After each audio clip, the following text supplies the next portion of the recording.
Hello and welcome to the Shack News Chattycast, the podcast that the Native Americans called maize. I'm one of your hosts, Steve Watts. I'm not dignifying that with a response. I'm your other host, Brian Carr. Steve Aruski, I want to tell you and all the listeners that today's Chattycast is brought to you by Audible.com. Get a free audiobook download and a 30-day free trial at www.audibletrial.com/chattycast. That's right. So here on the Shack News Chattycast, we pick a topic, post about it on the Shack News Chatty, and then we talk about it in detail with your comments, hence Chattycast. Today's guest, back again from parts unknown, he assures us it's some kind of hotel, in his jet hopping from L.A. to Cleveland and back again so many times that I've lost count exactly where he is now. Asif Khan. Hi, guys. I gotta add, I just assume he exists in multiple states at once. If you look at my Twitter bio, it says in multiple between quantum Ohio, states and multiple in between Ohio, states. California, and Texas. Yeah, I'm kind of by observing Asif, we have changed the outcome of Asif. These are some real heady jokes.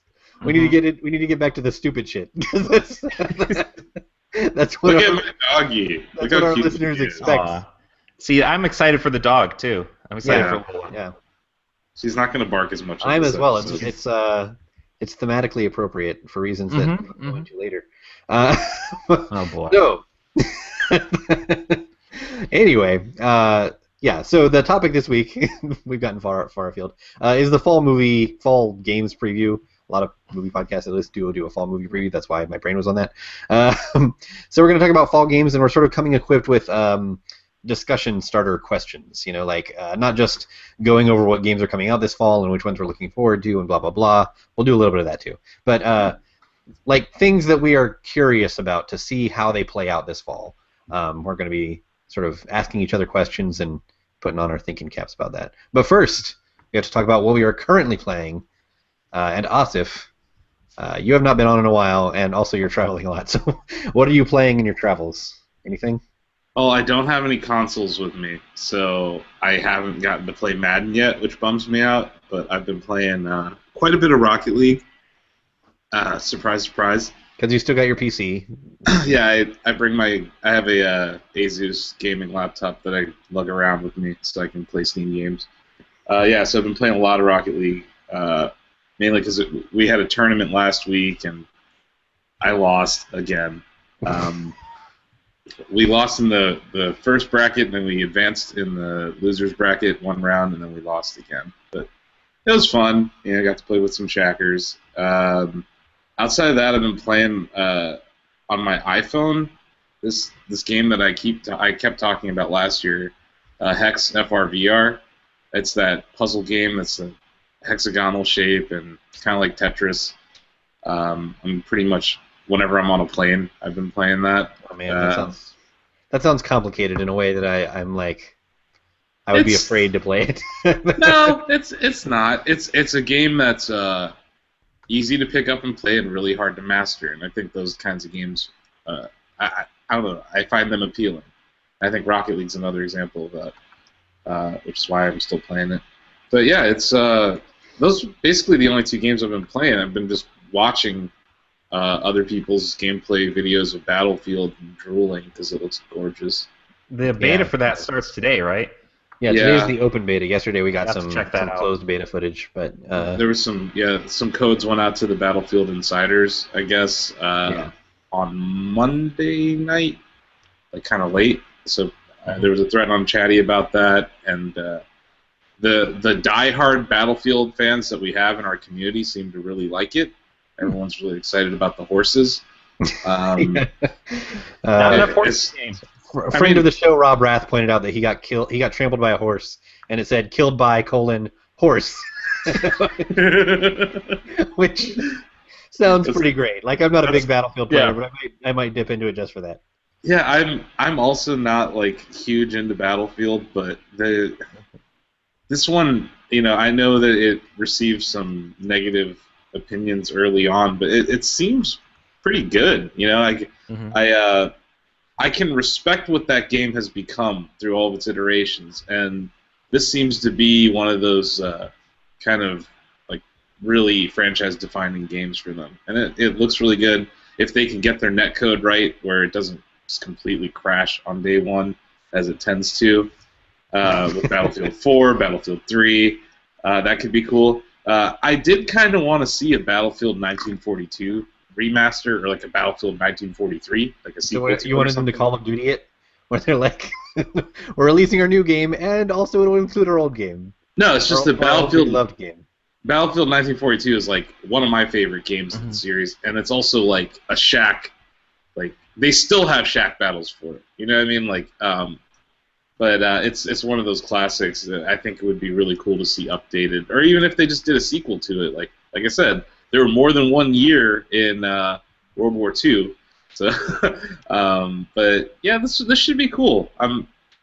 This is the year of FPS that surprised us, so yeah. I'm kind of hopeful for that. But yeah, I haven't had a chance to play it, but I've been watching videos. Daniel got some good gameplay videos up on our site. And Ejector Pod from the Chatty, he was streaming it last night. So it looks pretty cool. Yeah. And horses. And horses. Like, I'm sure this is like born out of a misunderstanding of World War One. But when you said a game in World War One, I think like aren't the guns sort of like less sophisticated, than World War II? Because once you get to World War II, it feels like you have a little more weaponry to play with. And maybe that's just me being ignorant about World War One. But World War One, I mean, they had a lot of different weapons. Like you had like the specific kinds of grenades, and I think bayonets were still really big around that time. Yeah, but I mean, what can you really do with a bayonet? Like you run up to somebody and then you press the melee button. Like, well, yeah. I mean, honestly, I would take that over some But I mean, like as far as like speed and speed of the amount of rounds you can fire off / speed of reloading, it feels like that advanced a lot between World War I and World War II. Yeah, dramatically. But yeah, I don't know. Like, I'm kind of curious to play this game for that reason, because I think a lot of shooters are kind of built around this idea of, because of the way that they approach the weaponry and the kind of weaponry they model, that sort of thing. It rewards certain kinds of play styles, like those, like the aforementioned 14-year-old kid sniping you from a million yards away. So a game that's a little bit less focused on stuff like that could potentially be interesting. I'm not really huge into Battlefield because I generally find it to be a little not twitchy's not the right word, but it's harder for me to actually like make a difference. It's realistic in the way that more than other games, you get shot once and you die pretty much. Like it happens a lot more. It's a death simulator for me. I spawn, I try to do something, I die, and up until even in 4, vehicles have just been difficult. They feel every single vehicle feels like you're driving a tank, and so those have been my complaints about the series for a while. But that being said, as a shooter, it's a pretty pure competitive shooter when it comes to multiplayer. Yeah. It requires a lot of strategy. The map's set up for flanking and traditional military strategies. So I feel like in a world where you have Call of Duty that's going into space and zombies and crap, and Doom just like throwing everything out the window. Well, Doom. Let's just put Doom aside and give it Game of the Year already. But that's a single-player game. I don't give a crap about Battlefield's single-player game. I don't think no one does. Everyone just wants to play the multiplayer. So I feel like when you're looking at it that way, I think Battlefield's one of the better multiplayer games. It has a lot of staying power. If this game is going to be what it looks like, I imagine you're going to see Shackers playing this for the rest of the year, having Shack battles every Thursday. So to me, it seems like they're already off to a good start. Like I said, whenever this game launches, I think was it October or something, it's going to run into the same netcode issues it always does. DICE always runs into those problems. It's just a scaling thing. We should let Daniel know, prepare a story now. Yeah, just get our server news story shells up and running now, because there's going to be problems there, but that's something that they've had to go through every single game of the series, and it ends up like Battlefield 4 right now is a pretty fun game if you go in there and try to play with some friends. So I don't know. I'm remote. I'm not a fan like you, Brian. I'm not like a huge fan of the series, but this one looks kind of cool. I'm probably going to pick it up for PC. I'm curious, and that's why I'm looking forward to the open beta, because I'm curious how this all works out, because I think that sometimes all it takes to make a shooter more interesting is just to change the setting. And this would certainly be a setting we haven't seen a lot of. Now, my dream is still I want my Revolutionary War shooter, which would be completely stupid. But hold on. Reloading in 3 or 4 minutes. Yeah. But that's if I were an insane billionaire, I would fund that immediately. But I don't know. Like, I think it's interesting that you mentioned nobody's really interested in the single player because you could tell a lot of really interesting stories. There's a long history of great fiction out of World War I, like All Quiet on the Western Front and that sort of thing. Mm-hmm. So there's certainly room to tell an interesting story. But this is, I think, a war that again you could do some very interesting things with.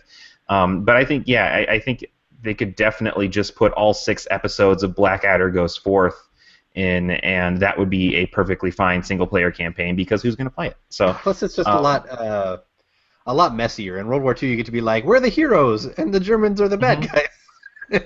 In World War I, it's like there are no good guys or bad guys. It's just a big. It's just a general nihilistic mess. Like humanity's the worst.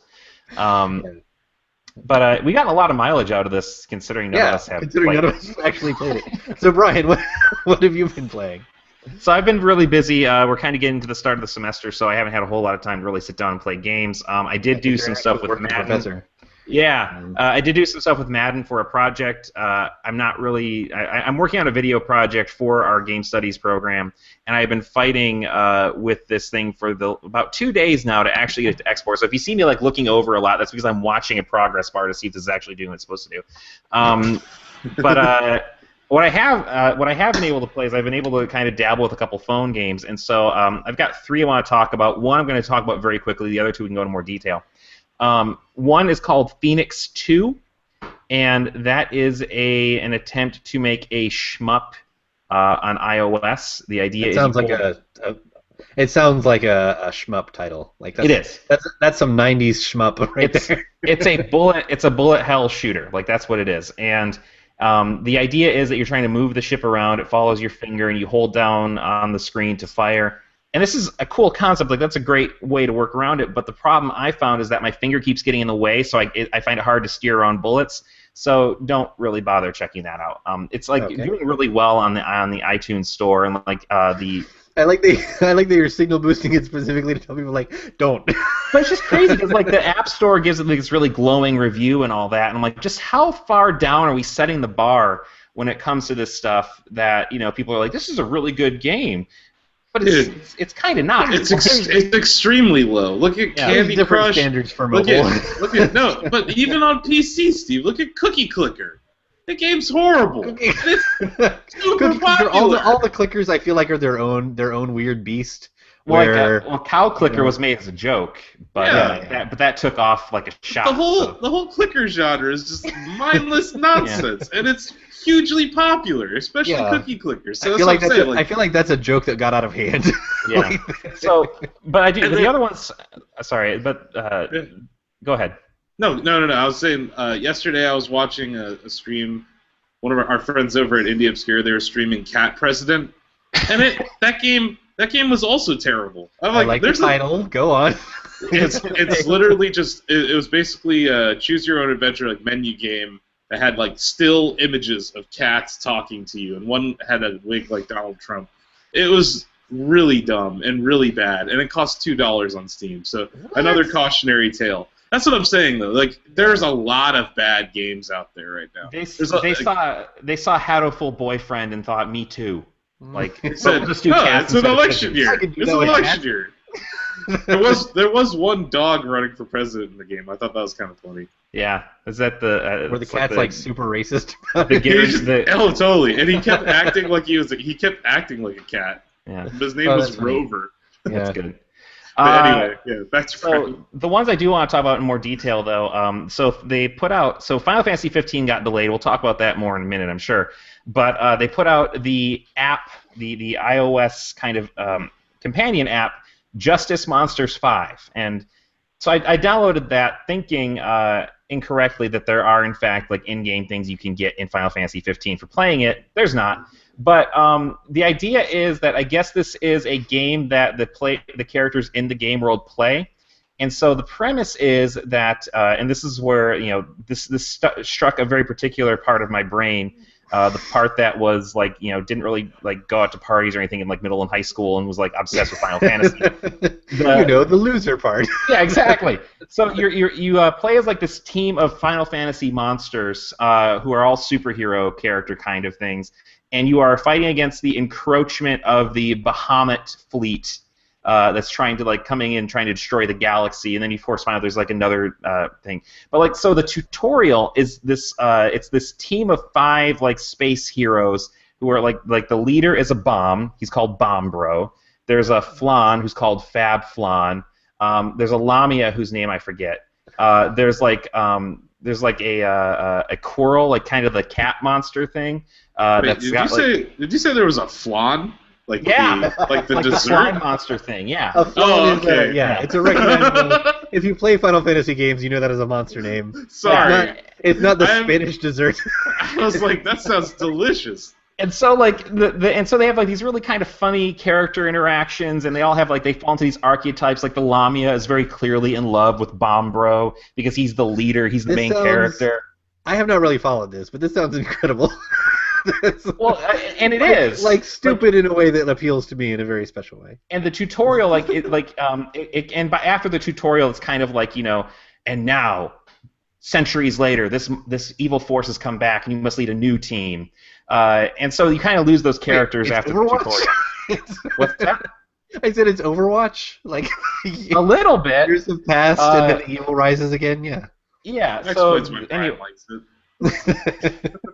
I mean, if this were an The world Overwatch needs thing, I would have already Brian. dropped like $50 on it. But so basically, the game. Did you hear him? Yeah, like listen, if you do like an Overwatch, if you do an Overwatch clicker game for iOS, I'm gonna give you money. It's just how it's gonna go. But so the game kind of plays like Monster Strike and some other games like that, where it's sort of an RPG pinball thing, and so the different characters have different like elemental abilities and that sort of thing. It kind of loses steam after the tutorial because all the fun, jokey story stuff sort of goes away, and but it's worth downloading if only for the tutorial because it is deliriously like just kind of like what? Like you're looking at this and you're just like what is happening? And like it's all like got that really comic booky visual. Like when you win, it says justice and stuff like that. I have to imagine it's like a really popular like anime or comic book series in the world of Final Fantasy 15. It's amazing. Yeah, all the kids read it. Yeah, so that's worth downloading. And I think they're giving away a bunch of stuff, so you can like get like 250 units of the in-game currency and get like a bunch of monsters. It's worth checking out this week. I don't know how much more time I'm going to put into it. Let me ask you this. Some of the recent Square Enix mobile games that have come out, especially Final Fantasy themed ones, have been wonky in a way that feels like these guys don't really know how to do mobile games. Just like the menu selection and things like that is like very unintuitive in the ones that I've played. Is this like that? It's not great. Like I think I see what you're getting at, and it has a very similar kind of layout and menu structure to a lot of their other stuff. Okay, so it just plays. It's a different genre. Yeah, but okay. That's the one I'm legitimately excited about, and I think it's a legitimate contender for a game we're going to be talking about at the end of the year, based solely on what I've played so far. And you know what's coming, Steve. Yeah, I do. That's why I'm laughing. So, a game I've been waiting for probably a couple months now, Marvel Tsum Tsum. I didn't know that part. I didn't know you had been waiting for months. I actually have. So if you're not familiar with what a Tsum Tsum is, it is a little pill-shaped thing that Disney puts out. They're very popular toys in Japan. They brought them stateside, and the idea is they're like different Disney characters, Marvel characters, Star Wars characters, and you can stack them on top of each other. If you very walk cute. by like the toy section of a Target, you have seen them. Yeah, and there's like plush versions, there's plastic versions. Here's like the little Captain America one. You're not going to see this on the audio, but that it's cute, right? It's not anything super substantial, but you could have it's something kind of fun and whatever. So they're like $3 or something. it's some small it's collectible cheap. Whatever. Yeah. And so this game is they made a Disney version of it, and it's like it was okay. I played it a little bit, but the Marvel one came out, and now it's like an actual game. So the idea is it's a puzzle game. It's like a kind of match 3 sort of thing, except you can match way more than that. They take a bunch of little Tsum Tsum characters like this. So you got Hulk and Thor and whatever, and they put them in this big sort of orb, like a snow globe, and you're trying to kind of like match them all and connect them to each other. And the more the more chains you get, the higher the score. You can get a bunch of them together, make bigger versions that are worth more points. They've got like super abilities, like the repulsor beam that will knock out like an entire row, and like you actually build a team of Tsum Tsums, and they all have their own specific abilities and like special powers and all that. And you level them up. So like literally, like all of this is like going directly into that part of my mind where it's like cute versions of Marvel characters, RPG mechanics, really dumb, simple puzzle stuff. Like this is perfect for me. And so they actually give you like a level progression, because the Disney one was just kind of like, okay, just play this game a bunch of times, get a high score. But there's actually like level progressions, missions, goals, and they actually added a new battle mechanic where they give you like a boss character who's a really, really big Tsum Tsum, and you're trying to like do damage to them by making the connections and all that sort of stuff. And they are attacking you back, and it's great. So like the first one you fight is Hawkeye, and it's just why is Hawkeye a boss? It doesn't make any sense. Hawkeye's terrible. He should not be allowed in any sort of position of authority. But well, that's why he's the first boss. They needed somebody who's like boss. He's not threatening. He's like the Dan Hibiki of Marvel Tsum Tsum, and but it's cool. And like I don't know, it's just something that's specifically for me, but it's a lot of fun. I spent I definitely spent a lot of time with it. I had to put it down because I knew I was not going to get anything else done if I didn't.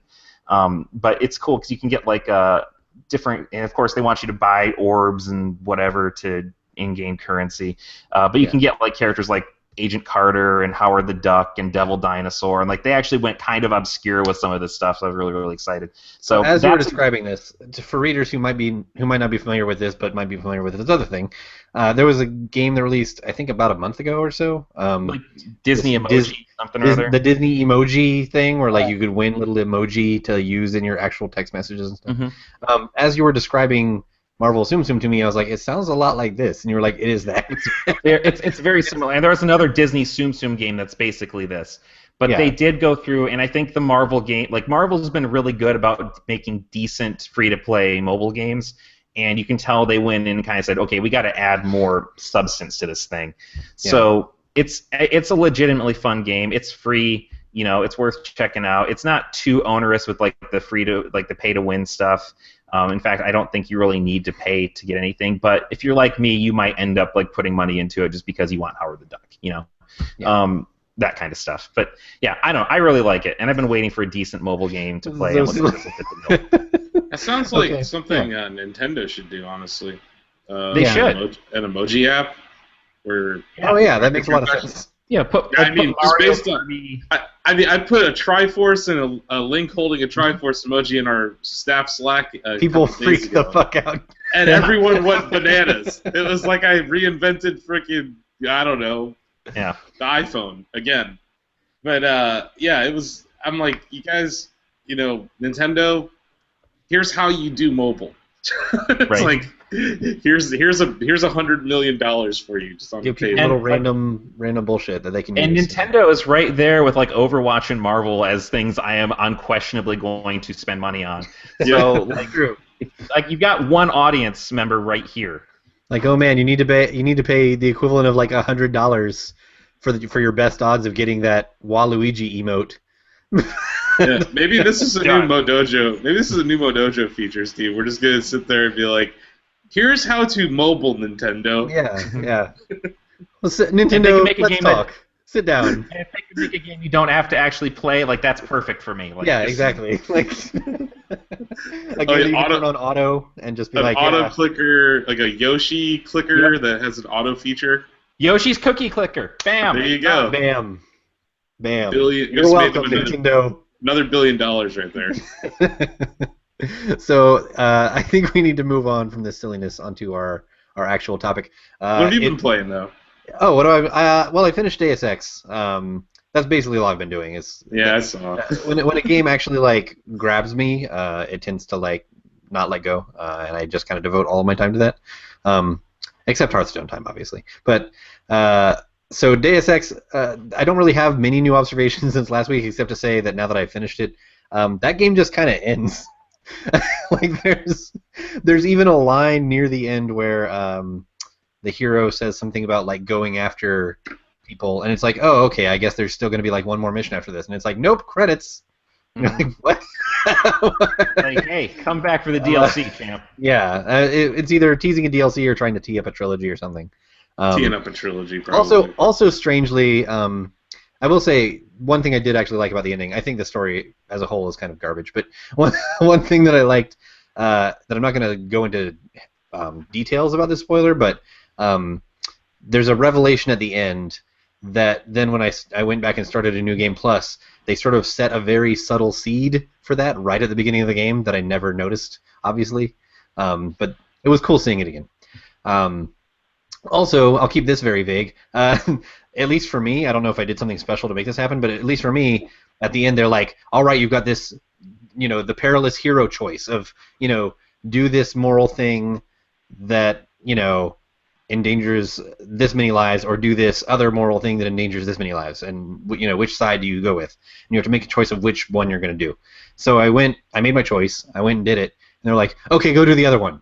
And I was like, well, that's, I don't know, like, I don't know, that kind of reduces the point. Yeah, that wasn't even a choice. Yeah. Of like having us, removes all of the impact of having this choice, So do you so you say they kill completely different groups, right? So do you just like end up murdering everybody then, or? It's not so much about killing. Well, I guess it is killing, but it's a large group of innocent people in trouble versus a small group of like influential decision makers in trouble. So it's like, which one do you save?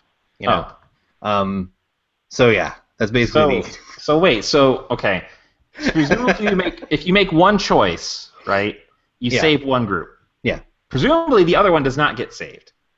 The other one does get saved, because once you finish the first one, they're like, go to the other one, and then you go to the other one. Like there's enough time to do both. Is my point. Like in the context of the story, this isn't like them showing you both sides of how this decision could have gone down. They're like, you finish one, and then they're like, okay, now go do this other thing. So it's literally just, okay, which one do you want to do slightly earlier than the other? Yeah, exactly. Yes. Oh my God. It really like let the wind out of like the impact of that decision. And even after I had made the decision the first time, I was sort of like second guessing myself, because they have somebody come over the radio and sort of like question your decision and be like, oh, this is you're letting blah blah blah happen. And I was like, like I was like, maybe this wasn't the right choice. But it's like they just have to wait 15 minutes longer. And I was literally thinking maybe I should reload the earlier save and make the other choice, because like I feel kind of bad that I made this one. But then it didn't matter. So, yeah. Anyway, so that's basically what I've been playing. But yeah, we can move on into our actual topic here. Yes, please. We are barreling towards fall. I don't think officially until sometime after Labor Day, but still, the kids are back in school. So it's time for our fall games preview. We're going to be talking about games we are looking forward to playing or concerned about, and sort of the twist on this, rather than just talking about games, is we're going to wrestle with some big questions. We've all come prepared with a discussion starter question or two or three, to sort of like say what's on our mind regarding this fall's lineup, and what we expect to be answered by the end of the year in different ways. So, Brian, I'll sort of let you kick it off with one of your questions, because you already kind of hinted at it. We'll just kind of go around and like trade questions, so you can hit one of yours first. Okay, so my first question is, what is Final Fantasy 15 even going to be at this point? that's the one I was referring to that you hinted at. Yes. Yeah. What are you to Final Fantasy? I mean, I feel like, so I played the Platinum demo that came out, and I don't think that does a good job at all of explaining what that game's going to be like. In fact, demo. I mean, that all due respect to it, it was very pretty, but that was a tech demo. Like that was look at the different things we can do with the physics systems and the sense of scale and things like that. So yeah, but like it was just weird because you don't really get to play as the main character at the height of his powers. You're like a little kid for most of it, and it's like this, like it feels like Kingdom Hearts, and I don't really want to go that way. And then suddenly they drop you into a battle that you feel completely unprepared for. And then you get to be like the adult version of him. It's like, oh, okay, this is kind of cool, but then it's like the boss battle is really difficult, and they don't really explain how to do it very well. So I think I'm interested in the game in spite of that, but It's this weird. is the thing. Yeah, like I'm curious specifically, and I know there's been some people who have like done some like prognosticating and sleuthing, and I think the directors even kind of hinted at some of the problems why they're actually delaying it. But like I'm curious, like if this game had come out on the 30th of September as like it was supposed to versus November 29th, like what would be the objective difference if you put them side by side? Like what are they going to be able to do in those extra 2 months? Yeah, so I'm curious about that's not that. a very long time. And I mean, Yeah. like, this is just a product of like I don't. This is gonna sound terrible, but I don't watch a lot of game trailers because I kind of like to go in fresh. I don't like to I find game trailers boring, unless it's a game that I'm really excited about or something. So like I don't know that much about Final Fantasy 15, and I don't know if that's because I haven't been following it very closely, or if it's just like they have not really told us a lot about like what it is and what's happening and how it plays and everything like that. Yeah. I kind of suspect it's the latter. So. I mean, I'm very much looking forward to the game. I will say that. Like, I feel like I'm ready for a Final Fantasy I can believe in, and the way the director has been approaching this game, he's doing the right things, I think, and he's taking it very, very seriously. I think they know that the stakes are very high on this because literally, I think if this game it comes out and it's not well received, it doesn't do well. You're looking at a series, a franchise that will literally just be like farmed out to like slapdash mobile games. Like I don't see. Yeah, I mean, Final Fantasy is much of a future beyond this if it's bad. It's been suffering, and this is sort of a larger question. We don't have to spend too much time on just this one in particular, but they're sort of lending the Final Fantasy name to all these different things. They're spinning it off in a lot of different directions. There's that World of Final Fantasy thing, which is like this is the ultra cutesy version that's also kind of old school, and there's which people are really excited for. Like, I mean, and I don't know. I don't know. I still don't really understand what that game is either. Like, yeah, me either. But there was that Final Fantasy. I'm blanking on the name right now, but you recently picked it up, the 3DS one. Explorers. That's very Monster Hunter-y. So they're like trying a lot of different things. But when you put a stake in the ground as this is a numbered Final Fantasy game, you're still saying something. Like, and it's not quite what it used to be, but it's still a pretty bold statement to make. Like, this is what we think is worthy of carrying on this legacy. Yeah, and it somehow just has 2 online games in it. The series has had a weird history. I mean, like, we're speaking a lot about this a lot because we both kind of have a history of loving the older Final Fantasy games. And it's kind of weird how the last, I don't know, 5 to 10 years, the series has had such a strange history where you had Final Fantasy 13 and then Final Fantasy 14 and then 2 more Final Fantasy 13s. and like one of those 13 Final Fantasy 15 actually started good. as a spin-off of Final Fantasy 13. It feels directionless. Did you see the comment that Tabata, the director, said about, he's like, yeah, I don't really want to talk anymore about Final Fantasy Versus 13. That's not what this game is anymore. We don't have any interest in like talking about the changes we made. Stop asking me questions. But I'm really excited for this because I feel like, and this is not really asking a question, where I was just explaining why I'm interested in this game, because there's a lot of discussion about like the fact there are no real female playable characters, which I think is a mistake. That's a definite misstep for this series because there's a long history of prominent female characters in this game. But the story they're telling almost feels not at all like a Final Fantasy story, and like they're very clearly trying to evoke that kind of friends on a road trip, and it almost feels like they made a friends on a road trip movie, and then they're like, and we threw in some behemoths, and and they literally threw the song "Stand by Me" in there. Yeah. And I'm like, if that's where you're going, this is a really interesting direction for Final Fantasy, and I'm like, I want to see how this plays out. Like, this could be very, like, you could connect with this game on maybe a very meaningful level in a way that maybe you haven't been able to with the last few. Yeah, one hopes. So, I hate to be that guy who's like, it could be so emotional, but it really could be. It could be good. I mean, they're not above it. Their problem is getting too convoluted. So if they stick with a simple premise like a road trip. Well, don't worry. They've got like an anime series and a movie and like 3 demos and a mobile game and chill all this chill other out stuff with to explain all that stuff. Chill out with the making up terminology and then explaining that terminology with other made up terminology. Like that was Final Fantasy 13's problem. I've been really quiet about this game, mainly because there's been like 30 freaking Final Fantasies, and it's kind of dumb. It's the same thing like where I was like, I hate Job Simulator because I don't want to play a game where I'm working. I think having something like 17 proper Final Fantasy games is dumb. Like I don't know. I get it. People still like the series. 13 was decent or whatever. Not as much as they did, though. I mean, like, this used to be a cash cow for Square, and yeah, it's really that's what I'm saying. A lot in recent years. So You're talking about diluting a franchise Mm-hmm. when you're talking about the 15th numbered title. Yeah, and it's well, it's not even the number of titles. It's just like how they've kind of really sketched or shaken the boundaries of what Final Fantasy is anymore. Yeah. Like there are things like there are spin-offs and that sort of thing that work really like I feel that Final Fantasy Theater Rhythm is still one of the best games on 3DS because it plays to it's nothing like any other Final Fantasy game, but it draws enough from it, but it plays to the strengths of that series, which is always objectively one of the biggest strengths has been the music, right? And so you made a good solid rhythm game with music that is like just seared into your brain. You have like this serious emotional connection to. It's still like I think one of the reasons to have a 3DS. So I don't know. I still think there's life there. I want this to be good. I really want this to be great. And I think that the more I think about it, the better off it's going to be. Yeah, here's hoping. So speaking of series that may be on the way out, that's actually a good segue into one of my questions. Is this the last gasp of Skylanders? It really feels like that thing's been going downhill.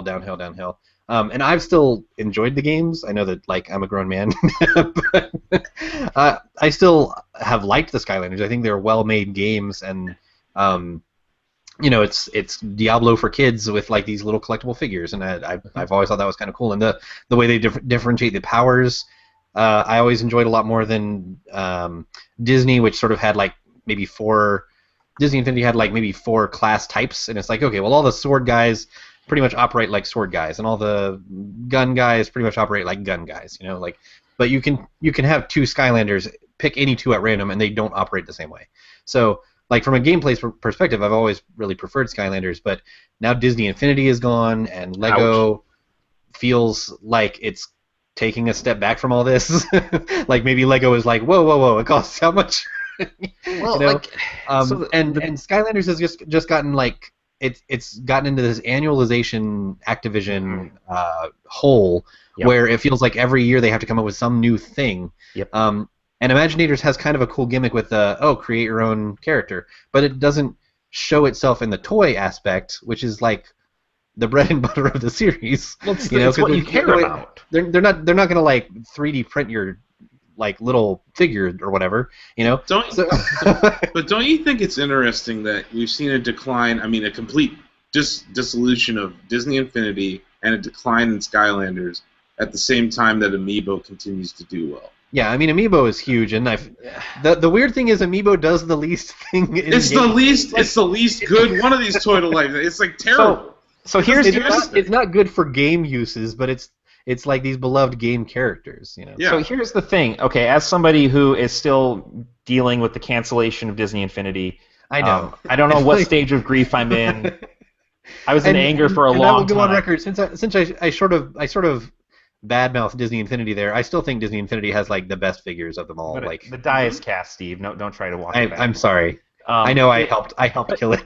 Yeah, it's just like because I'm like every time I think I'm okay, they're like, okay, by the way, they're gonna make a Spider-Gwen figure and it looks rad as hell. And I just like sink further into despair. But now you'll never be able to have it. Yeah, it's terrible. And I don't know. I've tweeted at John Vignacchi like, please just make this happen. I will I don't make it like $50 and you have to get it through the mail. I don't care. I want it. But the thing with like Disney Infinity was mostly that Disney didn't know what they were doing. And surprising for a company that has such a track record in the toy space, they overproduced, and the problem was never the game. The game always sold well. The problem was that they had all this stock that wasn't moving. Yeah, wasn't there a report that there was we have 1 million extra Hulk figures sitting around? Yeah, it's like and 1 million. Hulk's popular, but maybe you overprinted Hulk.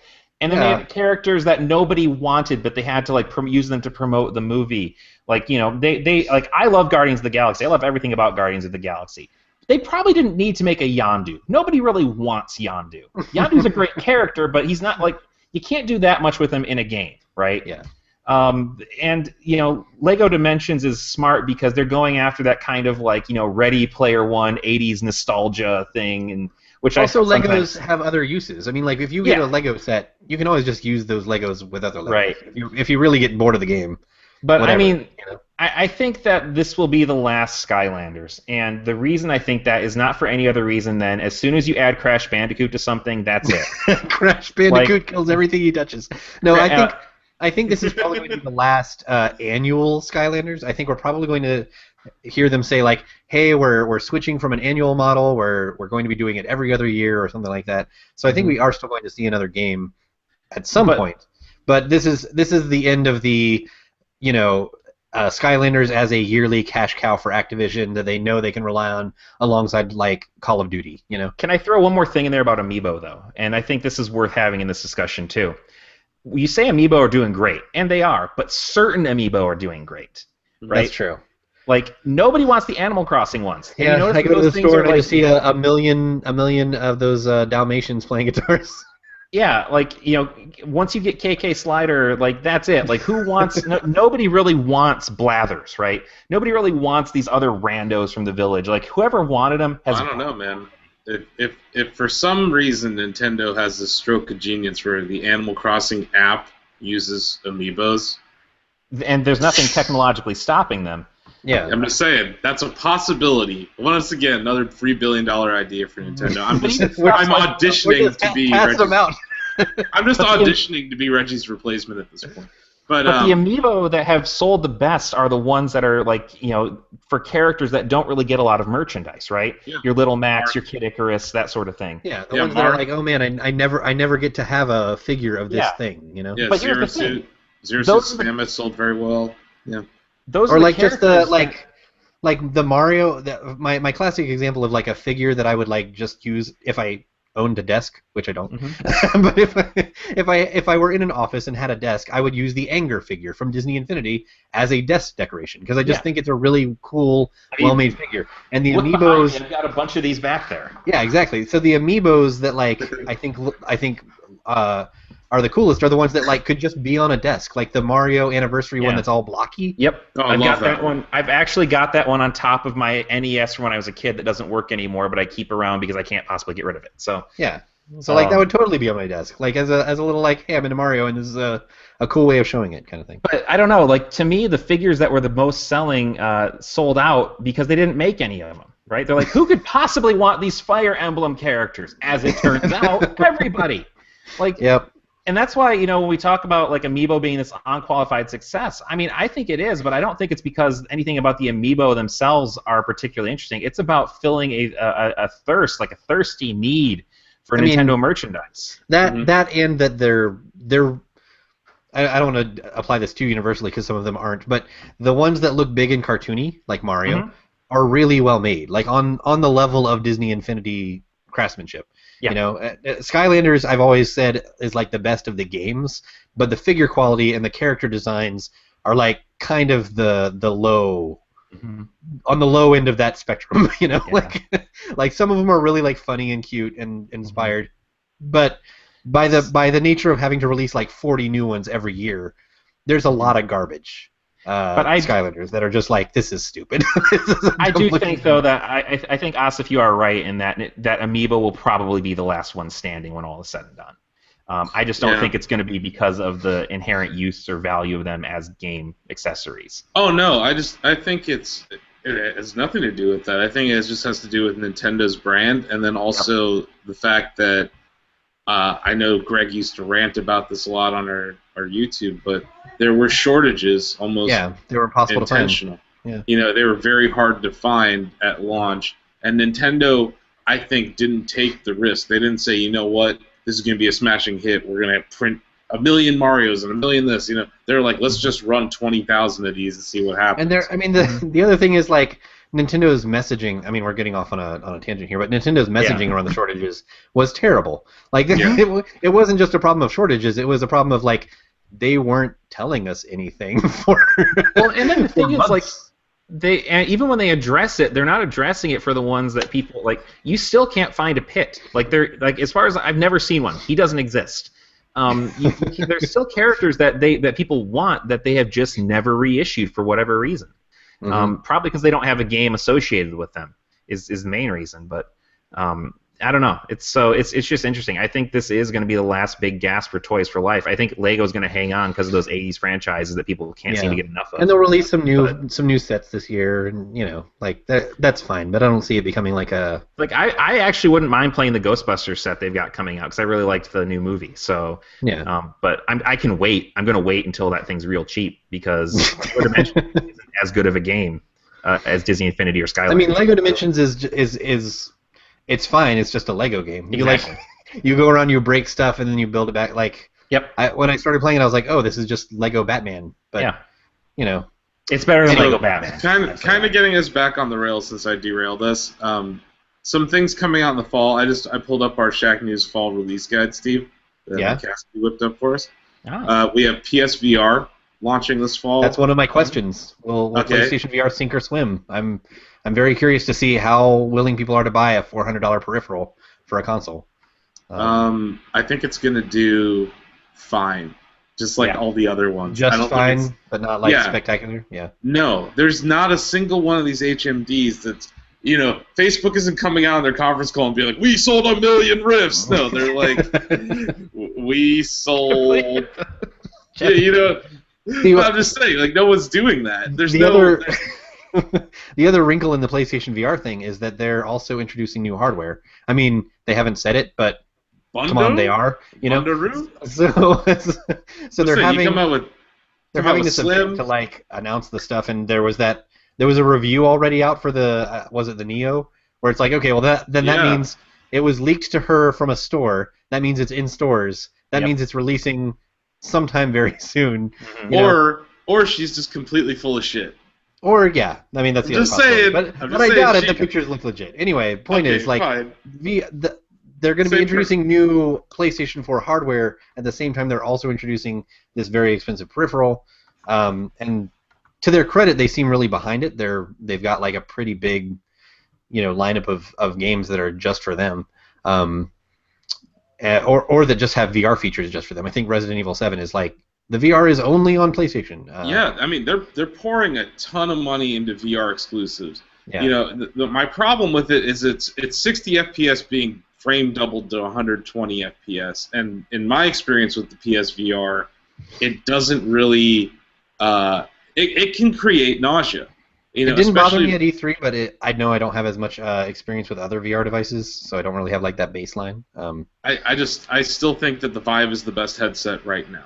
My harebrained, speaking of PSVR, before we move off of this topic, but my harebrained prediction for like secret killer app of PlayStation VR is Rigs, like that weird game that everyone's like, what the fuck? Like that's, I wrote about it at E3. Like it's really fun and it's intuitive in a way that I think a lot of these other VR games are struggling to be. That giant robot golf also looks like it could be a hit. Yeah, that's really not VR exclusive, but I did play a little bit of that and.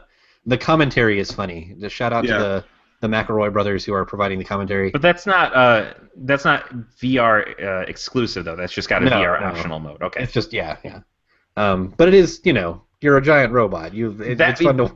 It's fun to walk through the cities. If me to check out VR, it's going to be, hey, you can be a giant robot playing golf in the middle of a city. So like Riggs, I'm going to predict Riggs is going to be the best actual game, but I think Batman is going to get the most attention because it's Batman. Yeah. But I don't think it's going to be like a great game. I think it's going to be this was kind of a cool branded tech demo. Mm-hmm.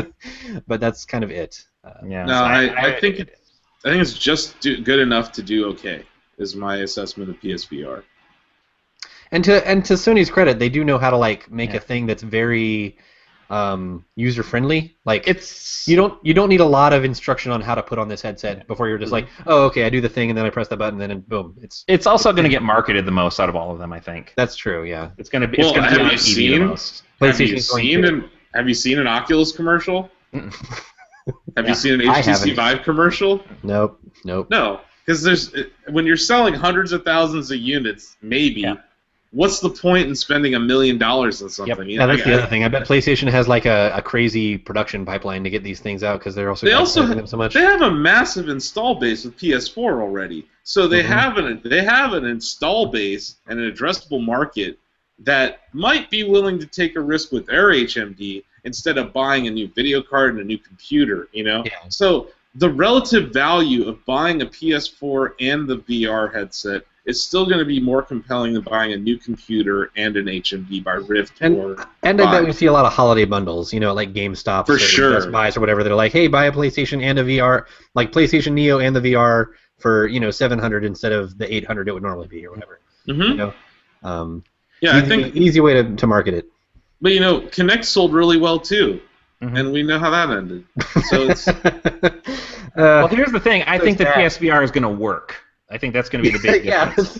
Kinect worked. It's just that what it did was not useful for gamers. It was more useful for a computing environment. I don't understand why they did that, but.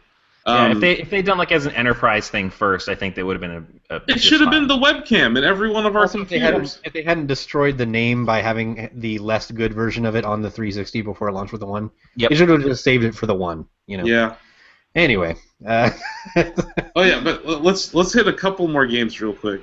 Last Guardian might come out this year, and then we have to make Ozzy eat his hat. That was one of our. He has to eat his hat. That was one of our. I think it's getting pushed. I don't see it coming this year. Dale actually. I think Ozzy's hat is safe. Dale, as we have to thank for our music, he said, "Not too much to look forward to, but I'm still psyched for The Last Guardian. It's gonna own. It's gonna own a release date in 2017. Yeah, very possibly. Honestly, here's the thing: if that game were coming out this fall, it would have a. Does it even have a release date?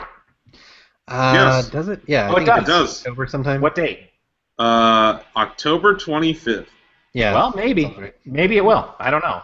I mean, I thought they hadn't actually given an actual date yet. Saying, at E3, it was like, hey, look how much further along this thing is than you thought because we haven't shown it in a year and a half. So, all I'm saying is Final Fantasy is supposed to come on September 30th. So I kind of wonder though, this is gonna sound weird, but as far as physics systems and the underlying engines are concerned, PlayStation 4 games feel very different to me than PlayStation 3 games. So when you play a remastered PlayStation 3 game, you're like, yeah, I can tell these are just better looking textures on top of a framework that is older. So is that what Last Guardian is going to feel like? Oh yeah, no, there's no way this is gonna it's gonna be another No Man's Sky situation. The hype and the expectations are gonna be built up. So yeah, much I mean it's going to disappoint, I'm sure, in some ways. Also, I mean, there's no way that Catbird Dog makes it out of this alive, for one thing.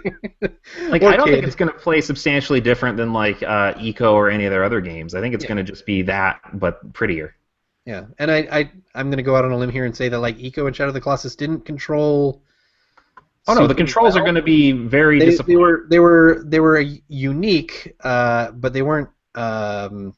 They didn't control in the way that a lot of other games control, and it wasn't as intuitive. So you sort of had to learn oh, there's this special way of climbing up this monster's fur, and there's no real analog for that because no other game does that. So I kind of feel like it's going to be a lot like that. So let's see, just some games that are probably going to be good. Civ 6 is coming out. Yeah, that could be great. I mean, how do you mess up Civ? It's already great. Josh got to play at E3. He was ranting about it. I mean, you got Titanfall 2. You got Dishonored 2, which Dale also said. Did either of you check out the Titanfall 2 beta? I did not.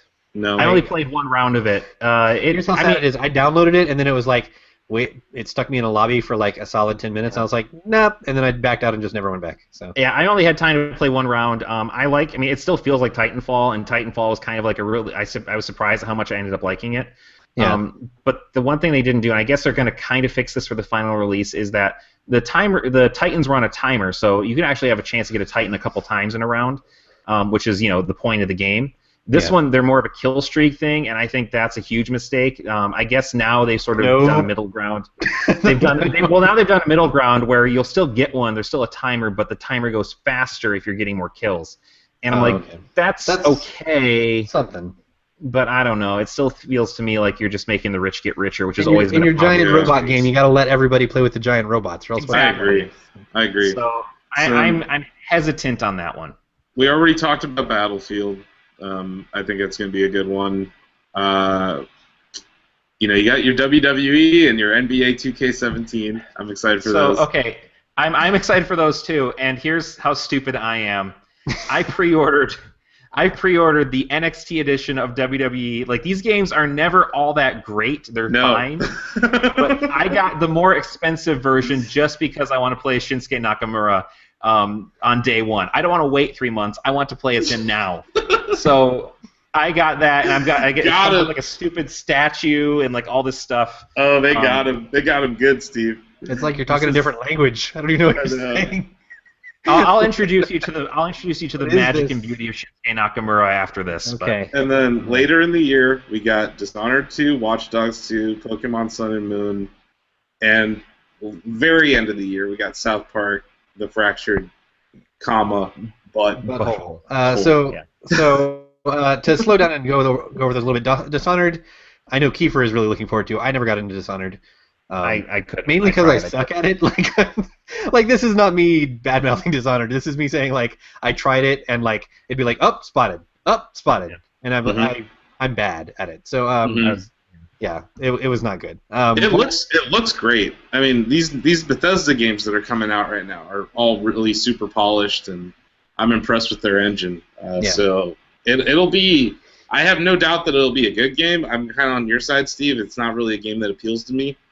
Yeah, just because I suck. I suck. Yeah. So Watch Dogs 2, I'm kind of hoping that's the Assassin's Creed 2 of this franchise, because it's a cool idea. The first one was just so boring. I'm hoping they took everything right. And the hero is so boring.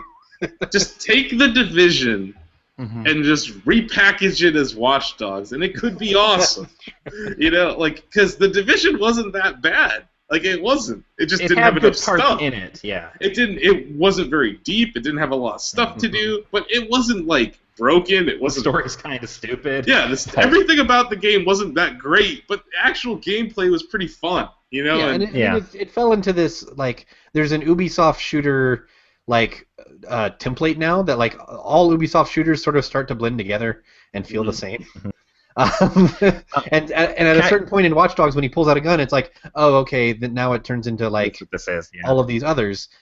But I feel like they should. It's too late for them to like pull back on that completely and be like, no, you need to hack your way out of this, because the game is almost done, I'm sure. But it'd be nice if they like stuck in an achievement or something, like, hey, make it through the entire game, never firing a gun. Like, that'd be cool. Make something like that possible and tie it to an achievement to let people know that it's possible, and that would be like a cool way of accenting, like, hey, this game is meant to be played in a different way.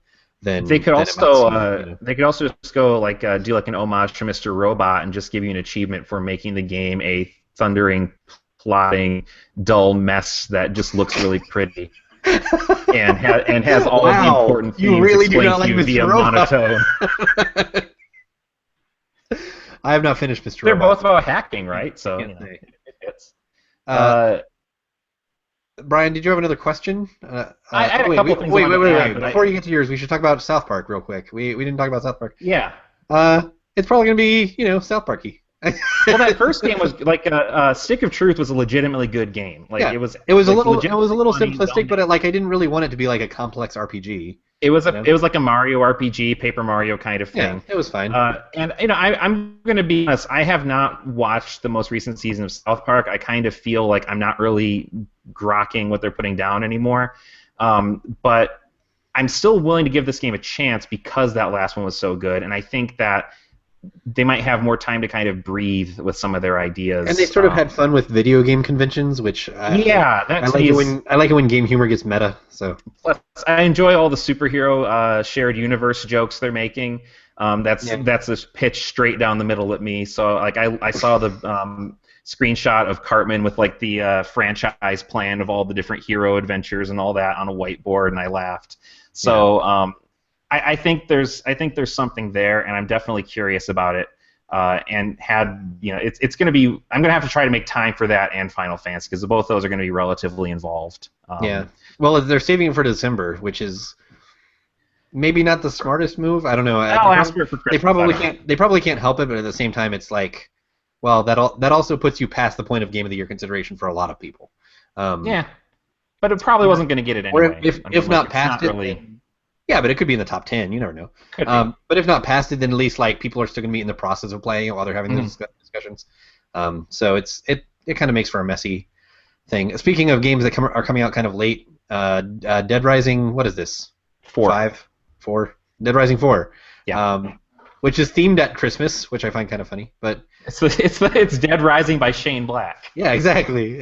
But it's gonna be out very late in the year too. Yeah, I feel bad for those games because they frequently are looked over for Game of the Year. I'm not saying either of them would be Game of the Year, but I know the Stick of Truth actually, a couple of our staffers put in their top 10. It was definitely one of the better games of that year. Like, there's no getting around it. Like, the ideal solution to this is we don't start considering our Game of the Year until January, but it's like that's not how game sites work. You know, like our period is basically our period of consideration is basically December 1st through November.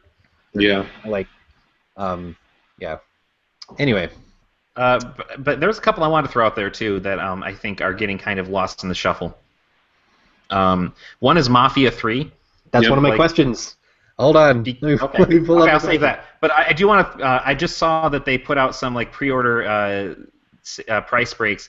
Pac-Man Championship Edition 2 is coming out. Oh yeah. And Pac-Man Championship Edition is one of the best games of the last 5 years. Yeah. So, like, I am so excited for this. A brilliant reimagining of what that franchise can be. And I mean, after multiple flailing attempts to make it like a Mario game or something. Yeah. I own multiple versions of the first one, and I think I own multiple versions of Championship Edition and Championship Edition DX. So I'm really, really excited for Championship Edition 2. And calling it Championship Edition 2, it's putting that stake in the ground, like we talked about with Final Fantasy, where they're like, no, this is the second one. I'm None hoping of that DX shit. I'm hoping the one big thing I want is Miss Pac-Man. Just make that happen. Oh, we all know that Miss Pac-Man's the better version, so I think it'd be interesting that's if what they they kind of should work do. her in somehow. Yeah. I hadn't even thought of that, but yes, they should totally do that. So yeah, Mafia 3, Pac-Man stuff like that, we go there, but we don't have to do that. Mafia 3. One of my questions is, can it find the right tonal balance? Because they are probably not. They are juggling with some real ugly American history. They are playing with fire. They are absolutely playing with fire. And I think one of the smart things they did is that they made it set in a city like New Orleans, but not actually New Orleans. Yeah, you've got a little bit of a wall of separation there. Yeah. So they are, because like a lot of my research kind of looks at stuff like this, right? A lot of the work I do looks at how things like race and gender are represented in the media. And there are things that they are doing in that game that sound so incredibly brilliant. Like the whole notion of the police response being different depending on what neighborhood you're in. Yeah, that's really like smart. Textbook, like structural inequality, that kind of stuff. And it's expressing the idea through gameplay, which is really such a clever way to do it. And how the characters looked at and how that sort of thing. And I watched like the gameplay trailer I think they did for E3, and it looks like a legitimately fun game too. Like I mean, Mafia 2 was fun too. Like I never played Mafia. And like this would be the first one I ever play. And it's because I'm kind of curious about the setting and the story and the character and the systems. But man, it is going to be a tough rope to walk. And I think, shout out to Austin Walker who did an amazing preview of that game over at Vice. Yeah. I know we don't always like to throw out, no, it's fine. I like kudos to the I like he's so good at what he does. There was an observation on one of the podcasts. I think it was the Beastcast, but I'm not sure. Where he was talking about the voodoo doll element. Yeah. How he tosses out a voodoo doll. And everyone in the room was like, that seems kind of racist. Like, cause it's one of those things you get what they're going for, but man alive, maybe don't do it. To explain a little further, because it sounds horrible and I just call it the voodoo thing, but to explain a little further, the main character does not believe in voodoo, according to the developers. It's that he is some sort of psychological warfare expert, and he's trying to prey on the superstitions of his enemies, which is like, okay, I guess that makes it a little better, right? But still, like that's walking right up to the edge and sort of like, like putting a foot over and just seeing if you fall. Like that game's gonna be. It's going to be a triumph. It's going to be an absolute, where it's going to handle that stuff in a way that we've never seen a game handle it, or it's going to be an utter disaster.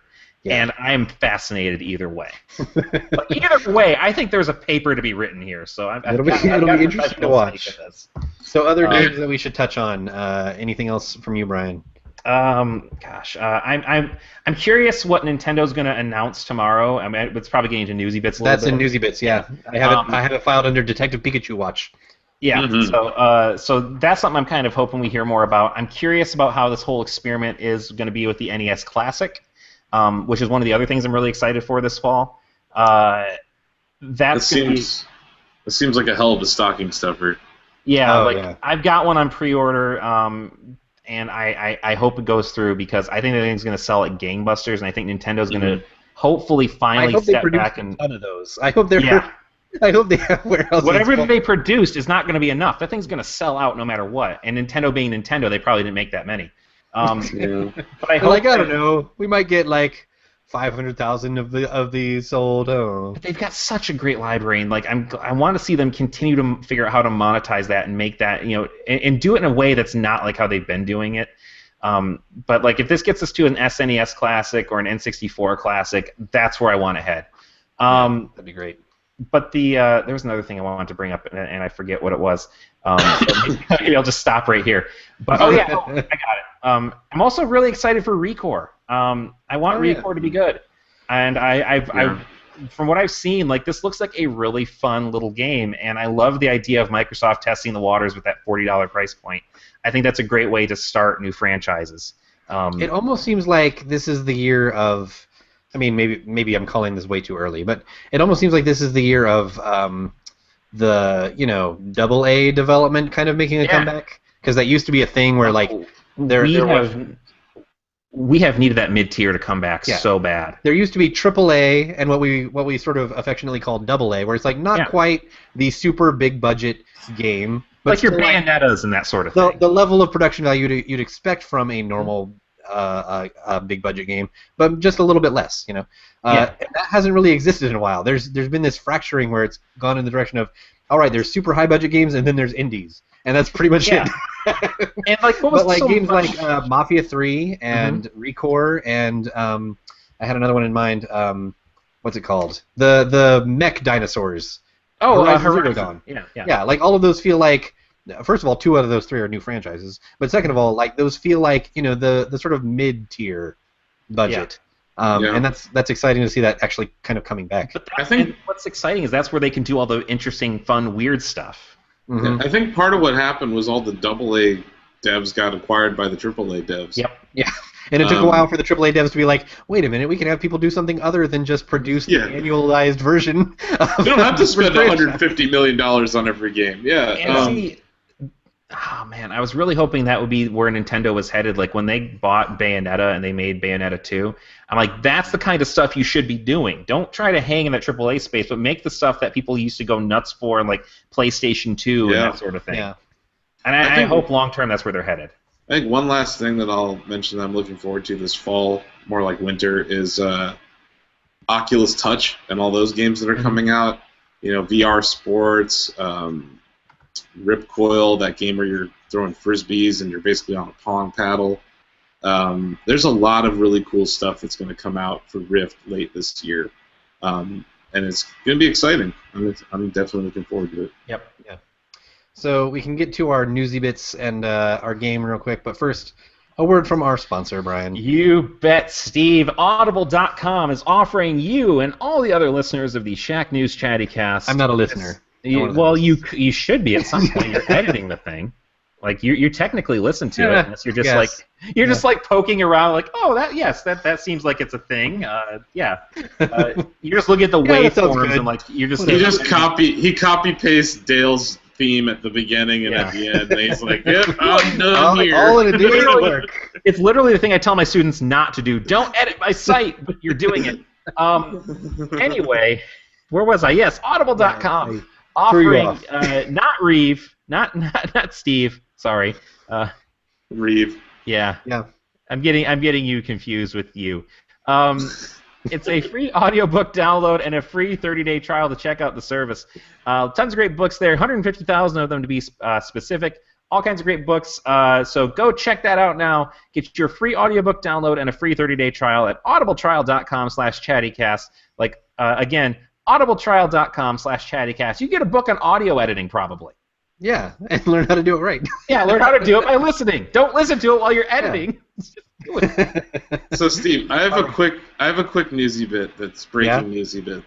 Breaking newsy bit. I haven't been keeping an eye on the room. So It's about a YouTube personality. You know we hate YouTubers. Oh god. Just kidding.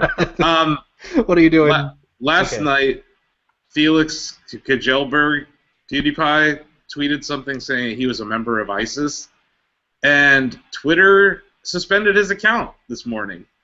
Wait. What? This I'm is a very confusing story. Guessing Homeboy got hacked. No. Yeah. I He mean, didn't. like, He was joking. He was Or joking. was kidding. Yeah, I was like. He was joking, and with one of his Twitter has a zero tolerance policy for. Zero. And not only did they suspend him, but okay, they brought him back. They removed his verified checkmark because he might be a member of ISIS. I wish I was making this up. And yet they can't do anything about people getting harassed and doxxed or anything like that. They can't do anything about Leslie Jones, but they're going to stop that PewDiePie. Sorry, I had to share that, Steve. What a horrific joke Twitter is just at this point. Yeah. I mean, that is bizarre. It makes Shaq News chatty moderation look awesome. That's all I gotta say. We're doing a great job. Awesome. We're doing an awesome job. You know, That shout bar out to was all set of our low. mods. We're jumping right over it. Leslie Jones, come join the chatty. We won't let people. We will not let anyone mess with you, Leslie, and your information will be protected. So, okay, actual newsy bits. That was weird. Sorry. This isn't really like we've already kind of covered it, but I just called it Detective Pikachu Watch. There's a Nintendo Direct coming tomorrow morning at 10 a.m. So by the time anyone's listening to this podcast, because I mix it on Thursdays, they will already know what was announced. But who wants to put a wager? I mean, besides Detective Pikachu, like obviously we all want that. Well, I don't wager on Detective Pikachu. That's a thing of beauty and truth and honor. I would not bet sully it against with Detective gambling. Pikachu. Yeah. It's like Cleveland Sports, Detective Pikachu. Like I don't wager on those things. But yeah, my hope is Picross 3D2. In all seriousness, I've mentioned that on Twitter. It should be so easy to port. There's no reason they can't just be like, and it's out right now. Go get it. I don't know what. This is just 3DS, right? Yeah. They explicitly said it was 3DS only, no Wii U stuff. Like, what are you even going to talk about with Wii U now? When you think about it, though, this could be the last. Okay, maybe there's going to be one more Direct when Sun and Moon comes out, but this could be the last big showcase for the 3DS because NX comes out next year. End of an era. And I love my 3DS. It's a great system, and I don't know what they have. You know, Nintendo likes to show us things like Box Boy 2. You know, and just be like, and it's out like in a week. You know, and it's out. You know, like now, go get it. You know, so I'm looking forward to whatever that could be. Yeah. Have they had a Direct? It seems weird because there's not that much on the lineup for this year. So. Well, they did a Direct in the summer, I think. Yeah. Yeah, the last Direct was a while ago. Here's a question about Directs in general, since we're sort of talking about it in general. When it comes time to talk about the NX, do they actually hold a press event, or are they just like, yeah, we're gonna have a Direct? No, it's a Direct. Like they're not gonna do I don't know. I kind of personally, I want to see a keynote at GDC where they announce. That'd be cool. I doubt it's gonna happen, but that'd be cool. I know Directs break the internet when they come out, so I think they're just gonna stick with it. Yeah. No, I mean, and they're innovators in that sense. They moved first there. I feel like they should have a journalist event just because like showing it on a Direct, you don't get hands on. You don't let people like try it out and report back their findings, which I think they don't want if it's bad. But I don't think it's bad. I think it's probably very good. So you want that kind of GDC was the place where they first showed the Wii controller. And it was also the first place where he announced the Revolution, or Iwata announced Nintendo Revolution. So I feel like there is a history of Nintendo's, Iwata especially having keynotes at GDC where he talked about the future of gaming. And if the NX is the future of gaming, it makes sense. And also lines up with the timeline of the release, because GDC is in early March. Ideally, Nintendo would bring back Space World, which was their own event. I hope we get details before that, though. I mean, I know this is just like selfish, but I really want to know what that thing is this year. Come on, people are salty about this Direct not having NX. Should have been one of our news, questions though. for the big topic. No, I mean it's are we gonna know what the NX is this year or no? No, we won't. And I think it's a good thing. Upsetting to me. unless people keep breaking embargoes that are devs, because I know that there are devs out there that have the MX right now. But Nintendo's running a pretty tight ship. I mean, like, they used to be notoriously leaky, and like PlayStation had stuff on lock, but now it's the exact opposite. Like, PlayStation cannot keep a secret. I think so. I think Nintendo has something really good, and they're like, "Look, we will murder your family if you break embargo." So sign this document and please take this pill. it's like seriously, we will come to your house. We'll show up at your house with his punch-out gloves, and he will beat you into a pulp. No, I hope we don't get. I like being surprised and delighted by Nintendo announcements. So I want that experience, and that tends to be at E3 where they would do that. Back in the day where they had those press conferences, since they don't do that anymore. It's like maybe GDC would be a good place, especially considering how poor third-party development was for the Wii U. Yeah. So it's just one thought. If they haven't announced the NX by GDC, then we need to make a point of like being there in force. Oh yeah. Let me throw out one thing back to the actual Direct, though. So earlier this week, and this will probably sound completely idiotic by the time this actually goes up as a podcast, but earlier this week, Nintendo put out a Galaxy 3DS. It is a 3DS that literally just has like Lisa Frank Galaxy art on it. Yep. There's no reason for this to exist. It is completely out of left field. Why would they announce this? And then Mario Galaxy? Nintendo Direct. Yes, Mario Galaxy 3DS. And it doesn't matter. It can be the same game over again. I don't care. That. Yeah, I don't care. I buy that game for $100. Like, I don't care. Yeah. Like, I'll pay whatever for that. That would be fantastic. And Mr. Watson, when I first way to send off the system. It would be great. Yeah. And we know the new 3DS can pull it off because it did Xenoblade, and Xenoblade's way above Mario Galaxy in terms of like complexity and textures and all that. Yeah. So, you were skeptical, Mario, Steve. I was skeptical. I hadn't really thought about Xenoblade as a comparison point, but I think you're right. And like, also Mario is a lot less I don't know, detailed. Like, it's big, bubbly cartoon things, The textures are not as complicated. I mean, I think Mario Galaxy is still a gorgeous game. Oh yeah, it's gorgeous because of its art style, though. Like, you can go back and look at it, and it's like, this still looks great because of art direction. I think it could still look good on a 3DS, and if that's like, tell you what, like, put out Mario Galaxy 1 and 2 on a cartridge. I know you can do it. I know it will fit. So just put that out there. $40. Heck, even go $50. And while they're at it, just release Mario Sunshine on 3DS. I would like to replay Mario Sunshine. All of them. How about we release F-Zero X on 3DS? Yes, do it all. Let's just keep calling for these things. You know what was weird is that backwards compatibility on the 3DS. One of these days, Steve, I'm going to be right, and an F-Zero game will be announced at Nintendo Direct. Vindication. It's like those market doomsayers. Like, the market's going to crash 50%. And eventually they're right. Yeah. They're right. So it's like, one of these days I'll be right about F-Zero. So Asif, it's going to happen, but it's going to be F-Zero clicker. So. Oh god. Also, we recently, speaking of releasing Mario games on 3DS, did you guys see that? You saw that announcement of them releasing what was it? Mario 64, the DS version on the 3DS. Or was it the Wii U? On the Virtual Console? It's the Wii U. Which you released a weird kind of lower res, like wonky controlling version on. This is the thing that just drives me insane about how Nintendo's doing this. We know the 3DS can run DS games. I know, like, we talk about emulators and like shells and all that, it gets a little more complicated. But it's set up to do DS games. Yeah. You're putting them on the Wii U. Which doesn't even have the same, like, necessarily the same screen, like, aspect ratio, where they don't line up correctly in the same way. It's bizarre. I don't understand. So I'm just like, I'm looking at this like, why don't you just put this out on 3DS? I know that it's got like the backwards compatibility already, but this is just inexcusable. Yeah. It's weird.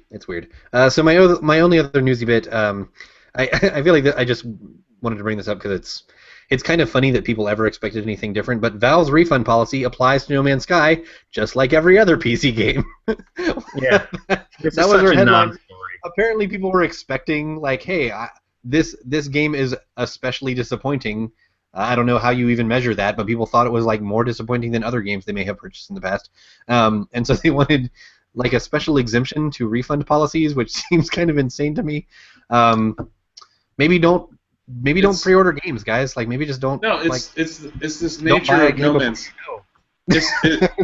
Just watching you and Josh in Slack chat for the past 3 weeks. Josh is like, I think I beat the game. Not sure. Like when I was asking Josh to review it, I was like, have you finished it? He's like, well, I did. I got to the end of this quest, and I was like, okay. So it's like I feel like there was a whole group. There was a whole group of No Man's Sky gamers that were like, maybe this game's gonna get good if I just get past this next thing, and then 2 weeks pass, and you're like, shit, this game sucks. And I mean, like, I don't even think it sucks. I haven't gone back to it, so I haven't. To whatever extent that like tells you like how well it was holding my interest, I haven't really gone back to it. But like, I don't even think it sucks. I just think it's like it is.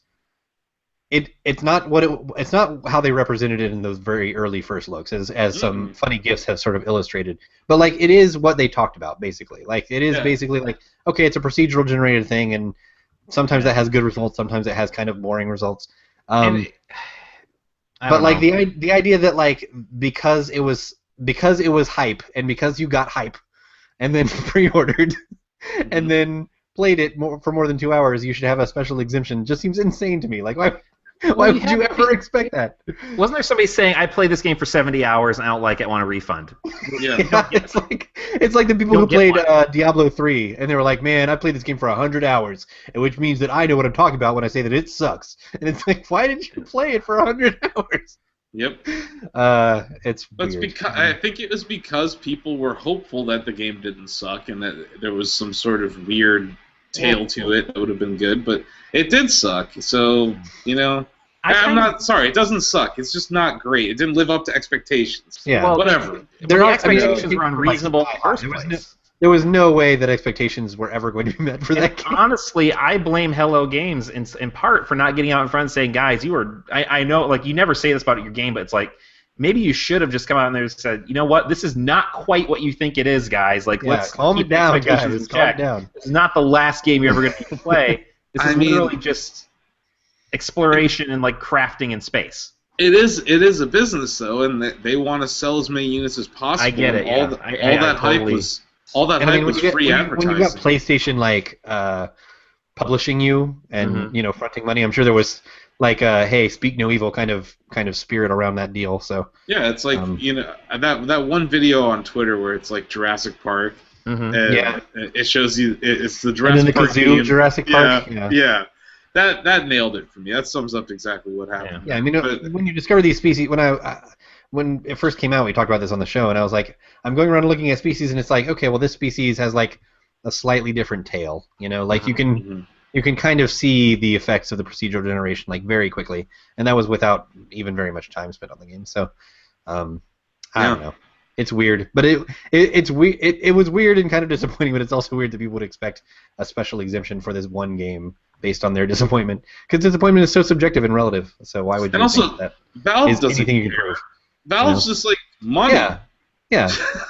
Valve is like weird. Valve is the store. You're not going to take it into like Walmart and be like, hey, I'm disappointed in this game. Yeah. You know, it's weird. All right, let's move on to the game. Beat the Doc. Today's game is another round of box quotes. I'm going to quote the back of a box of a video game, and you take a guess at what it is. Buzz in with your name. So, number 1, take aim, fire, and score. It'd be like so many games. Nobody? It's not like you get negative points for getting it wrong. Brian? I don't know. Wayne Gretzky's 3D hockey. I don't know. Oh my God, that's correct. No, it's what? Okay. It's not Wayne Gretzky. Buzz? Yes? Hogan's Alley? No, it's not Hogan's Alley. Although, Osif, that was a lot closer. It is Duck Hunt. No! Duck Hunt never came in a box. Duck Hunt. It did. It came in a Nintendo box. It came in the same box? Oh, okay. Well, then sure. Why not? You get a point. No, I don't know. I'm just being. I know it came in a box. I'm just being needlessly. It was another Stubborn. NES light gun game. All right, number 2. Every choice you make determines who you really are.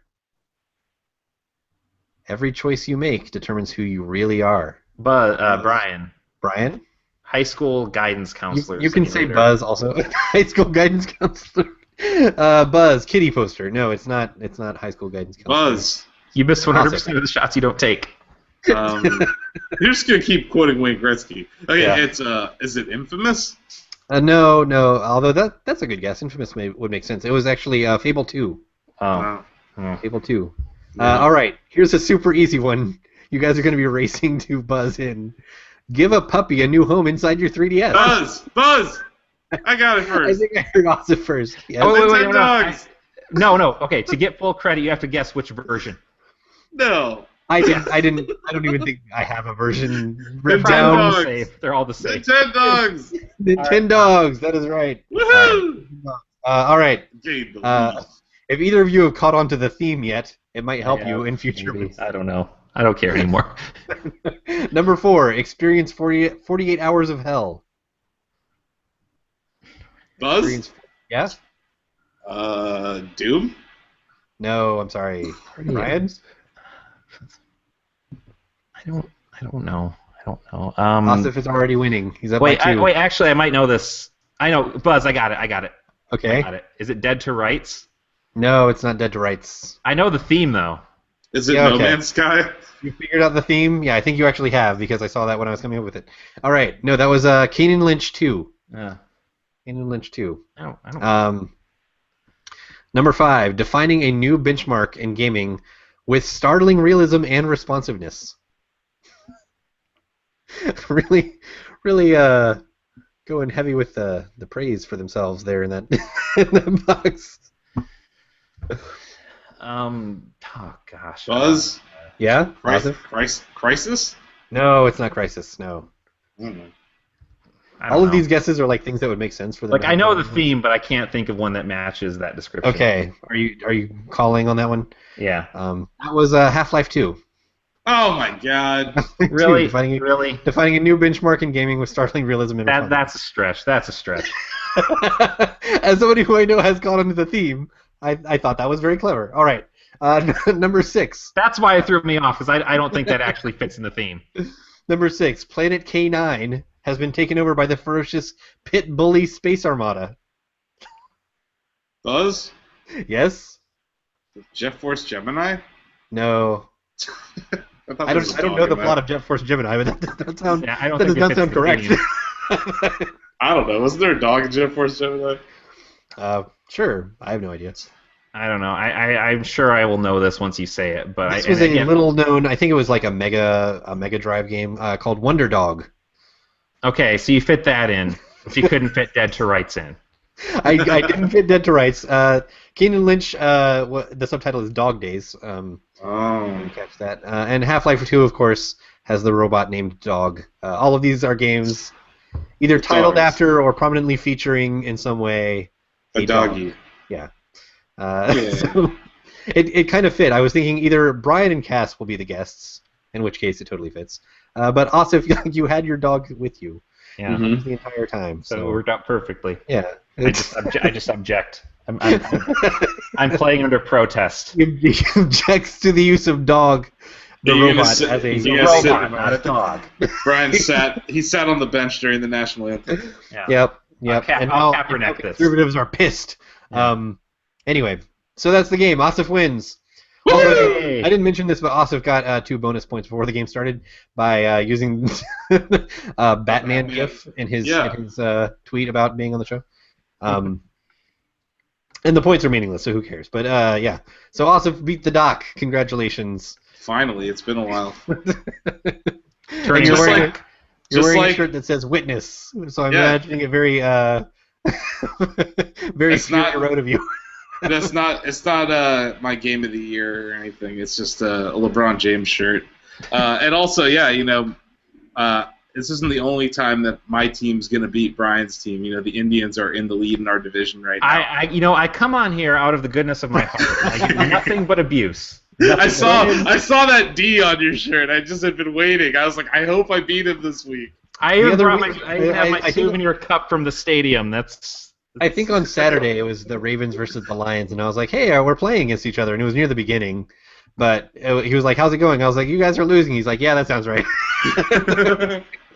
Oh, it's sad. But Brian has like backup teams because he's moved around enough that like he can say that he's a fan of whatever team he wants at this point. Yeah, it's pretty easy. I have something to give me hope at some point. Well, all Browns and Lions fans have to do that at some point in the season. We find another team that's better. And then our backup team is this other one. Yeah. I don't have a backup team. I pretty much just live in Maryland. Yeah, but your team won a Super Bowl, dude. Like, calm down. Yeah. But moved from Cleveland, and then 3 years later, they steal my team, and then they win a Super Bowl 3 years later, Brian. They're the worst. They're worse than LeBron was 4 years ago. My backup local team is the Redskins, and no, I'm not going with them. So. Anyway. I love the Redskins. That logo, though. We're going so far afield of anything in this show. Madden was 2 weeks ago. All right. Let's end with some plugs here. Brian, you usually say, like, stuff's in the works, so I'll go to you first. Stuff's in the works. I've actually got a video that hopefully I'm not real optimistic. I'm looking at the encoding thing right now, and it's frozen at 100%, so I'm not optimistic. But hopefully that will eventually happen, so I'll probably be tweeting that out. You can always check stuff out at twitter.com/learnonaut. Which, by the way, I don't think I've ever said this, much less on the show. I think that is a very clever Twitter handle. Thank you. You're like the first person who's ever said that. Everybody's like, really? I'm like, yes. I like it. It's like an astronaut, but for learning. I'm taking you on a voyage of discovery. You're a college professor. It's very pro education. I like it. Thank you. Anyway, Asif. I'm working on an article for Shack News about Apple and their $14.5 billion finance check, as we name it in the room. Yeah, I'm working on a finance check article explaining what's going on with the European Union Commission against them, and it has really broad ramifications for multinational companies. So it's an interesting piece. I'm working on it. Also, Rydog1, a Shacker, he posted a thread today. His wife is a teacher, and she launched a Donors Choose. So I'm going to link it in the Chattycast article thread. But yeah, consider donating to help these kids out. They need some technology. I think they're looking to get an iPad or 2 for their classroom. Yeah. So Donors Choose is really cool. I like supporting them, and consider doing it. Cool. So tomorrow I'm going to have, presumably tomorrow, as long as I don't get like hopelessly stuck, I'm going to have the last part of my Karazhan guide for Hearthstone. I also have another Hearthstone thing kind of in the works that I can't say too much about because it really depends on them giving me a certain level of access. So hopefully, if it comes in soon enough, I'll be able to whip it up before next week's show. So keep an eye out for that, but I can't actually promise an exact date. Just from reading your stuff and seeing some of Ozzy's tweets, it sounds like this recent Hearthstone expansion is kind of easier. It is probably a little, it is a little easier, and I think it's partly because some of the challenges are not build-a-deck challenges. They're just like, they had to balance it in such a way that you can just do it if you just jump in because they give you the pieces that you're using. And they've been doing that a little more lately, so that's the reason. Do you think they're doing that also because they kind of just want to keep people interested in the game at this point? And some of these... Yeah, that might be part of it. The heroic challenges have always been kind of the normal challenges I've never found. This is going to sound really arrogant, but I've never found the normal challenges like terribly difficult because they're not meant to be. If you listen to Blizzard, at least when they're talking to people like me who like are really into the game, they're like, we don't design those to be super challenging. We want you, if you buy the set, to be able to have all the cards in the set. So we don't want to like make you buy it and then also put you through this gamut of like having to do this ultra hard thing to earn the cards. So they kind of make them like doable, like not too hard, doable, fairly easy for more experienced players. The heroic challenges are really the ones that are supposed to be challenging, and I would say those are on the whole a little easier. There were some in past adventures that I was stuck on for hours, and that hasn't really happened this time. But at the same time, they're targeted at people like me. Like if you go on Hearthpwn or whatever, and you see like, oh, the best way to beat this boss is with this particular legendary minion. Like, I probably have that, and your average player who just kind of plays casually and once in a while might not, and so they'll just be kind of stuck not being able to finish it in the easiest way. So, Anyway, that was my mini Hearthstone rant for the week. But I really like the flavor of this one a lot, so I'll say that about it. It seems like it's getting a pretty good reception, and they're really doing a great job of keeping that game fresh. And what I said when I was talking to I have an interview up. Oh, I can plug that. I have an interview up with I think it's a lead designer and one of the programmers, and the lead designer did a lot more talking, obviously. But I have an interview up, and the way I sort of phrased the question to them was like this expansion, the way that you targeted these cards, it seems like it's very focused on breadth instead of giving people more tools for deck types that already exist. It's really pushing for every class to have like a greater variety of deck types. So I think that's kind of a cool direction. I'd like to see more of that. So anyway, that's it. Yeah. That's it for the show. We'll be watching the Nintendo Direct with great interest, and if they announce Detective Pikachu, that is next week's topic. I think we have to do a special. We have to do a special episode like breaking. Special edition. Also, I'll plug this really quick. The breaking news graphics and all that. So I'll plug this really quick. For those who are subscribed to the podcast feed, which if you're listening to this, you probably are. Cass is going to be going to PAX this weekend, and both to make things a little more doable, because she's got, like a dozen appointments a day or something, but to make things a little more doable and also to like sort of experiment with a different content type, some of her interviews are going to be going up as podcasts on the podcast feed. So if you're subscribed to the podcast, you'll probably see some things popping up over the weekend and into next week with sort of mashups of different interviews that she's done on some of the games that she's seeing at PAX. So you'll probably hear some background noise because PAX is noisy, but we'll clean it up as best we can, and let us know what you think of that kind of content, because we are experimenting with it, and we're being very open with the fact that it is an experiment. So I can tell you that these transcripts that I did for the Doom and Quake interviews were very well received by Shaq, because they're old men and they like to read.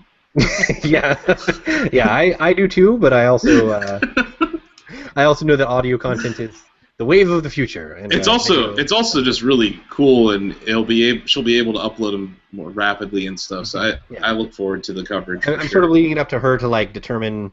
We're going to be talking, regularly about. We're going to be determining together, like, these are the ones that you got hands on with. So, these are the big ones that we want to like make sure that there's a written preview for as well. But we might just dump all of the interviews up in some form. We're sort of playing it by ear. If it sounds like I don't have it completely planned out, it's because we're sort of seeing what is most interesting while she's there, and relying on those instincts. So and there's a bunch of Shackers that are going to be at PAX.